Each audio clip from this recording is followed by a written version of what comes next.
আরশে আজিমে গিয়েছিলেন, এই ভূমণ্ডল থেকে নভমণ্ডলে গিয়েছিলেন, আল্লাহ তাআলার আরশে বেড়াতে গিয়েছিলেন। সেই মাসের মাহফিল আজকে আমি একটি কল্যাণময় রাষ্ট্র ওয়েলফেয়ার স্টেট, সেই রাষ্ট্রের নাগরিক ছাত্র বন্ধুরা, কিশোর তরুণ যুবকেরা, পর্দার আড়ালের সম্মানিতা মা ও বোনেরা, আমি সকলের প্রতি শ্রেণী মতো আবেগ, শ্রদ্ধা, ভালোবাসা ও স্নেহ জ্ঞাপন করছি। আসুন আমরা সকলে আল্লাহ তাআলার শুকরিয়া আদায় করি আলহামদুলিল্লাহ। সম্মানিত উপস্থিতি, ঘড়ির কাঁটায় রাত যথেষ্ট হয়েছে, আর 1 ঘন্টা পরই মধ্যরাত। আল্লাহ তাআলা রজব মাসের এই বরকতময় চাঁদে, এই মাহফিলে আল্লাহ তাআলা আমাদেরকে আসার বসার সুযোগ দিয়েছেন। এই জন্য আমরা আল্লাহর কাছে শুকরিয়া আদায় করছি, আবারও করছি আলহামদুলিল্লাহ। একটু রাত বেশি হলো তো ভয় নাই, ভয় আছে নাকি? হারুন আঙ্কেল কি দেশে আছে না পালিয়েছে? তো হারুন আঙ্কেল থাকলে ভয় থাকতো, তাদের ছেলে সামুন্দারা আছে, ভয় লাগে। এখন তো ভয় টয় থাকার কথা না, ভয় আছে আল্লাহ। ভয় আছে কার? আজরাইলের ভয় নেই। কেন বলেন তো? আজরাইল একবারই আসবে। কয়বার আসবে? একবার আসবে, 2 বার 3 বার আসবে না। ইদা জাআ আজালুহুম লা ইস্তাখিরুনা সাআতাও ওয়া লা ইস্তাকদিমুন। সুতরাং আল্লাহ তাআলা মালাকুল মউত আজরাইলকে আল্লাহ তাআলা যখন আপনার আমার কাছে পাঠিয়ে দিবেন, সেটা হবে অলঙ্ঘনীয়। 1 সেকেন্ড আগেও হবে না, 1 সেকেন্ড পরেও হবে না। আর আমরা কেউ বলতে পারি না কার মৃত্যু কোন জায়গায়। কালামুল্লাহ শরীফের 31 নম্বর সূরাটার নাম হলো লোকমান। এই সূরার শেষ আয়াতের ভিতরে, সম্ভবত 28 আয়াত, আল্লাহ তাআলা ইরশাদ করেছেন 5টা জিনিসের খবর মানুষ জানে না। 5টা জিনিসের খবর মানুষের কাছে নাই। তার মধ্যে একটা জিনিস হলো বিআইয়ি আরদিন তামুত, কোন জমিনে কে কোথায় কখন মৃত্যুবরণ করবে।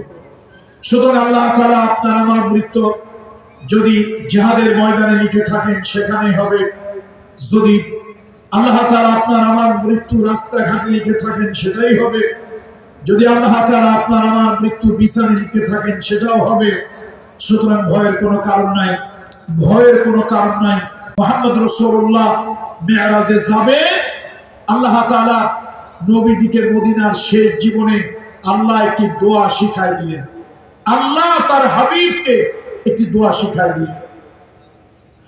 আল্লাহ তাআলা বলে দিলেন, হাবিব আপনি দোয়া করুন, وقل رب أدخلني مدخل صدق وأخرجني مخرج صدق واجعل لي من لدنك سلطانا نصيرا।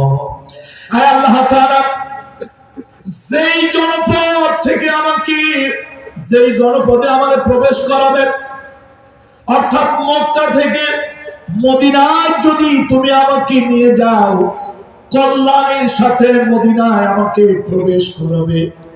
মক্কা থেকে আমাকে যখন বের করবে, কল্যাণের সাথে আমাকে বের করবে। ওয়াজআলনি মিন লাদুনকা সুলতানান নাসীরা। আয় আল্লাহ তাআলা, আমার জন্য দয়া করে তুমি কল্যাণকর, সাহায্যকর রাষ্ট্র ক্ষমতা দান করিও। রাষ্ট্র ক্ষমতা আমাকে দান করিও, যে রাষ্ট্র আমাকে সাহায্যকারী। এই যে আল্লাহ তাআলা তাকে শিক্ষা দিলেন, রাষ্ট্র যদি আপনার এন্টি হয়, রাষ্ট্র যদি আপনার বিরুদ্ধ হয়, একটা হাদিসের মধ্যে যে আমরা জুমার খুতবা শুনি মসজিদে, আস-সুলতানু জিল্লুল্লাহি ফিল আরদ, আস-সুলতানু জিল্লুল্লাহি ফিল আরদ। এই সুলতান হলো, রাষ্ট্র ক্ষমতা হলো জমিনে আল্লাহর ছায়া। এই রাষ্ট্র শক্তি যদি চোর হয়, ডাকাত হয়, বুর্জুয়া হয়, বাটপার হয়, তারপরে বিদেশে টাকা পাচারকারী হয়, আর যদি দরবেশ বাবাদের মতো চরিত্র হয়, তাহলে ওই রাষ্ট্র ক্ষমতা জনগণের কল্যাণের না হয়ে জনগণের জন্য অকল্যাণ, অমঙ্গলের কারণ হয়। সুতরাং মুহাম্মদ রাসূলুল্লাহ সাল্লাল্লাহু আলাইহি ওয়াসাল্লামকে আল্লাহ তাআলা কল্যাণময় সাহায্যকারী রাষ্ট্র ক্ষমতা দেওয়ার জন্য আল্লাহ তাআলা দোয়া শিখিয়ে দিয়েছিলেন। সেই দোয়ার পরিপ্রেক্ষিতে আল্লাহ তাআলা তার হাবিবকে মেরাজে নিলেন। মেরাজ থেকে তিনি এলেন, আল্লাহ তাআলা 14 দফা কর্মসূচি দিয়ে দিলেন। 14টা কাজ। এই বাংলাদেশে অনেক নেতা অনেক কর্মসূচি দিয়েছেন। বঙ্গবন্ধু 6 দফা কর্মসূচি দিয়েছিলেন। প্রেসিডেন্ট জিয়াউর রহমান সাহেব 19 দফা কর্মসূচি দিয়েছিলেন। কেউ 21 দফা, কেউ 14 দফা। হেফাজতে ইসলাম দিয়েছিল 13 দফা। দুনিয়ায় অনেক নেতা, অনেক ব্যক্তি, পলিটিক্যাল সোশ্যাল রিফুলার, তারা অনেক কর্মসূচি দেন। মুহাম্মদ রাসূলুল্লাহ সাল্লাল্লাহু আলাইহি ওয়াসাল্লাম তার মাধ্যমে আল্লাহ তাআলা একটা সুন্দর জাতি গঠনের জন্য, চরিত্রবান জাতি গঠনের জন্য আল্লাহ তাআলা কল্যাণময় 14 দফা দিয়ে। আপনারা একটু বুঝেন আমার কথা আগে, এরপর আমি আলোচনা শুরু করব। দেখেন, একটা রাষ্ট্রে ব্রিজ হইল, কালভার্ট, সেতু, পোল হইল, একটা রাষ্ট্রে বড় বড় বিল্ডিং হইল, একটা রাষ্ট্রে অনেক উন্নয়নমূলক অবকাঠামো কাজ হইল, কিন্তু ওই দেশের মানুষের নৈতিক চরিত্র খারাপ হইল। আচ্ছা বলেন তো, রাষ্ট্রের ভালো হবে না মন্দ হবে? ভালো হবে, মন্দ হবে। তার কারণ, যদি জাতির চরিত্র ভালো না হয়, ওই যে আমার দেশের এক নেতা বলেছিলেন, কয় যে মানুষ হইল 7 কোটি, কম্বল আনলাম 7.5 কোটি, সবাই তার ভাগেরটা পাইল, আমি পাইলাম না কেন? আমারটা গেল তো? সবাই পাইল সোনার খনি, আমি পাইলাম চোরের খনি। তাহলে মানুষ যদি 7 কোটি, তার কথায় কম্বল যদি হয় 7.5 কোটি, তাহলে ভাগে হবে না কেন? না হওয়ার কারণ কি? বোঝা গেল জাতির চরিত্র খারাপ। জাতির চরিত্র খারাপ।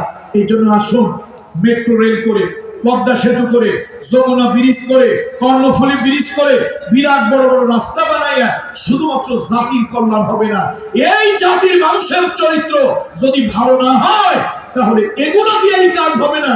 জাতি বিরাট কিছু বানানো হলো, চরিত্র খারাপ, সব ভাঙে নিয়ে আসলো, আর কাজ শুরু হইল, ইঞ্জিনিয়ারদের চরিত্র খারাপ, রডের পরিবর্তে জাতিকে ওখানে বাঁশ ঢুকাইয়া দিল।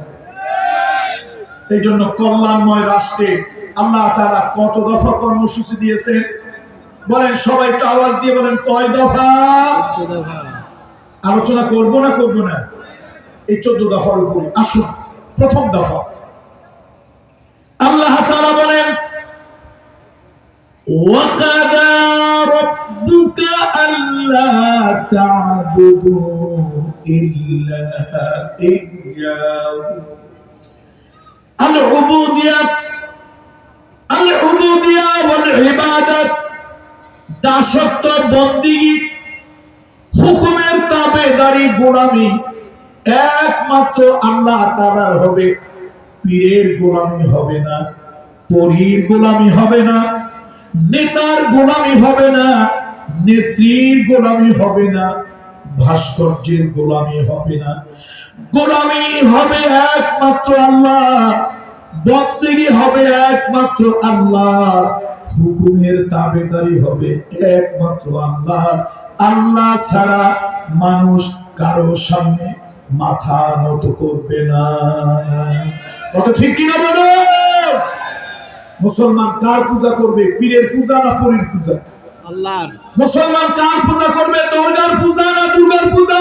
আল্লাহর। হিন্দু ভাই, হিন্দু বোন, তার ধর্মে, তার বিশ্বাসে 1000 বার দুর্গার পূজা করুক, আমি কোনো কথা বলবো না। আমার ধর্ম, অন্যের ধর্ম নিয়ে, আমার শরিয়াতে মুহাম্মাদি অন্যের ধর্ম নিয়ে চুলকাইতে, অন্য ধর্মের লোকদেরকে জবরদস্তি করে ধর্মান্তরিত করতে আমাকে নির্দেশ দেয় না। সুতরাং হিন্দু তার বিশ্বাস তার আকীদা, তার ধর্ম। হাজারটা দুর্গার পূজা করুক, আমার ঈমান, আমার আকীদা, আমার ইসলাম, আমার শরীয়ত বলে আল্লাহ ছাড়া না হবে দরগার পূজা, আল্লাহ ছাড়া না হবে দুর্গার পূজা। ঠিক কিনা বলুন?